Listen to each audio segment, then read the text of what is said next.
நண்பர்களே வணக்கம்.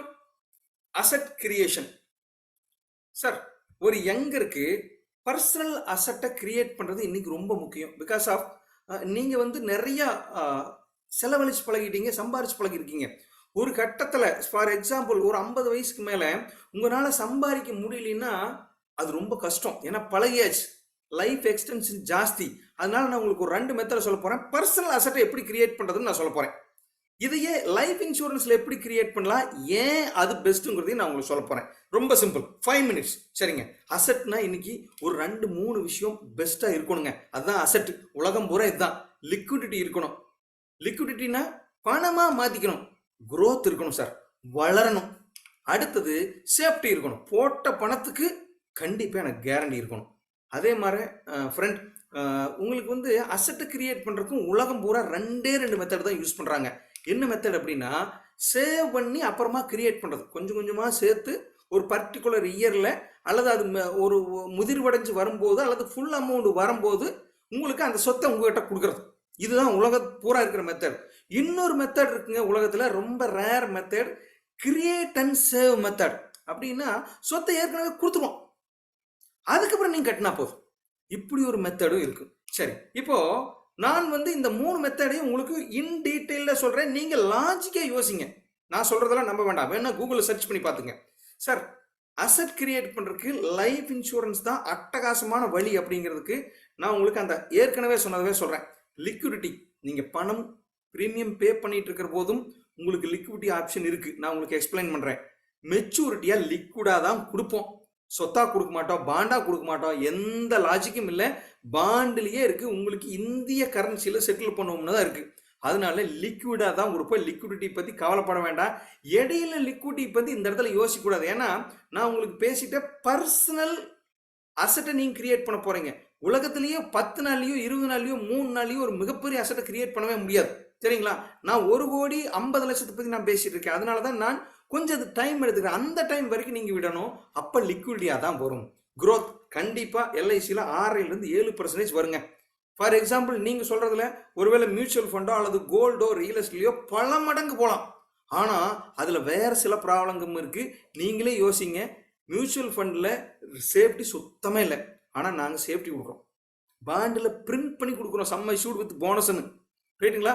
ரிஸ்க் கவர்னு கொடுக்குறோம். இத்தனை வருஷம் கழிச்சு இவ்வளவு பணம் கொடுக்க போறேங்கிறது சம் அஷ்யூர்ட் வித் போனஸ் நான் பிரிண்ட் பண்ணி கொடுக்குறேன். பேங்க்ல போட்டா கூட இன்னைக்கு சேஃப்டி இல்லைங்க. நிறைய இருக்கு, உங்களுக்கும் தெரியும், வேணாலும் பண்ணி பாருங்க. ஓகே, சரி. அடுத்தது, இந்த சொத்தை கிரியேட் பண்றதுக்கு லைஃப் இன்சூரன்ஸ்ல நான் ஒரு அட்டகாசமான உபாயம் சொல்றேன். இதையும் அப்படித்தான் நீங்க யோசிச்சு பாருங்க. பக்காவா கம்பேர் பண்ணி பார்த்துருவாங்க. Sir, method of asset creation Jeevan லாப்னு ஒரு பாலிசி தான் உங்களுக்கு சொல்ல போறேன். அதுல நான் ஏற்கனவே சொன்னேன், சேவ் அண்ட் கிரியேட்னு ஒரு மெத்தட் சொன்னேன் இல்லைங்களா?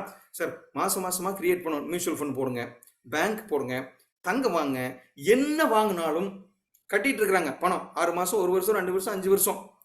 ஒருவேளை ஏதாவது ரிஸ்க் ஆகி நீங்க இல்லாம போனால், absence of the breadwinner, earn பண்றவங்க சேவ் பண்ணிட்டு இருந்தவர் இல்லாம போனா, நாமினியோ ஒய்ஃபோ குழந்தைங்களோ போனா, நீங்க என்ன பிளான் பண்ணி சேர்த்தீங்களோ அதை கொடுப்பானா, அன்னைக்கு வரைக்கும் என்ன இருக்குதோ அதை கொடுப்பானா. This is a save and create method இருக்கிற மிகப்பெரிய ப்ராப்ளம். கற்பனை மட்டும்தான் உங்ககிட்ட இருக்கும், ரியாலிட்டி இருக்காது. கற்பனைன்னா என்ன? நான் 10 கோடி சேர்த்து போறேன் அப்படின்னு நீங்க போயிட்டு இருப்பீங்க.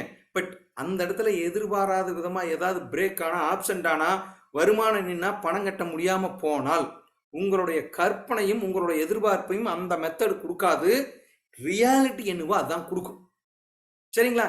இதுதான் சேவ் அண்ட் கிரியேட் மெத்தட். இப்ப நான் சொல்றேன், இந்த கிரியேட் அண்ட் சேவ்ங்கிற மெத்தட் என்ன தெரியுங்களா? உலகத்திலேயே life insurance policy is a create and save method. Sir, எடுத்தோடனே 50 லட்சம் 60 லட்சம் சம் அஷ்யூர்ட் உங்க வைஃப் பேருக்கு எழுதி நான் கொடுத்துருவேன். ரிஸ்க் கவர் ஆனா சம் அஷ்யூர்ட் பிளஸ் அத்தனை வருஷத்துக்கான போனஸ் எடுத்து அப்படியே கொடுத்துருவான். நீங்க ஒரு பிரீமியம் கட்டினீங்களா, 10 பிரீமியம் கட்டினீங்களா, குறைவா கட்டினீங்களா, அதெல்லாம் எனக்கு கவலை இல்லை. ஐ அஷ்யூர்ட் இவ்வளவு ரூபாய் கொடுக்குறேன்னு நான் சம் அஷ்யூர்ட் அடிச்சு கொடுத்துருக்கேன். கிரியேட் பண்ணி உங்க ஒய்ஃப் பேர்ல சொத்தை எழுதி வச்சுட்டு போயிட்டேன் சார். கொடுத்தே தான் தீருவோம். உலகத்திலேயே கிரியேட் பண்ணிட்டு அப்புறமா சேவ் பண்ணலாம்னு சொல்ற ஒரே மெத்தட் இதுதான். நான் உங்ககிட்ட பாலிசி வாங்கணுங்கிறது எனக்கு இதே இல்லை சார். நான் இதெல்லாம் நீங்க லாஜிக்கலா சரினா நீங்க அடுத்த ஸ்டெப் போய்ங்க. இல்ல எனக்கு இந்த லாஜிக் இல்லைன்னா விட்டுருங்க சார், நோ ப்ராப்ளம். ஆனா நான் சரியான வழியை உங்களுக்கு ரெக்கமெண்ட் பண்ணி இருக்கிறேங்கிறத மட்டும் நான் எந்த இடத்துலையும் மிஸ் பண்ணல. ஓகே ஜென்டில்மேன், அடுத்தது இப்போ உங்களுக்கு ஒரு ப்ரெசன்டேஷன் கொடுக்குறேன். உங்கள் வயசுக்கு 30 வயசு சார். நான் என்னன்னா உங்களோட 55வது வயசில் 1 கோடியை சேமிப்பு பண்ண போகிறேன். உங்கள் அசட், பர்சனல் அசட்டை 55வது வயசில் நான் என்ன பண்ண போகிறேன், 1 கோடி ரூபாய் சேர்த்துறதுக்கு ஒரு பக்கமான லாஜிக் ப்ரெசன்டேஷன் கொடுக்குறேன். ப்ரீமியம் கவலைப்படாதீங்க, ப்ரீமியம் வேணும்னா ஆல்டர் பண்ணிக்கலாம். ஓகே சார், 40 லட்ச ரூபா பாலிசி, 16 வருடம் நீங்கள் ப்ரீமியம் கட்டணும். உங்கள் 46 வயசு வரைக்கும் ப்ரீமியம் கட்டணும். எவ்வளோ கட்டுவீங்க? மாதம் 16,000 ரூபாய்.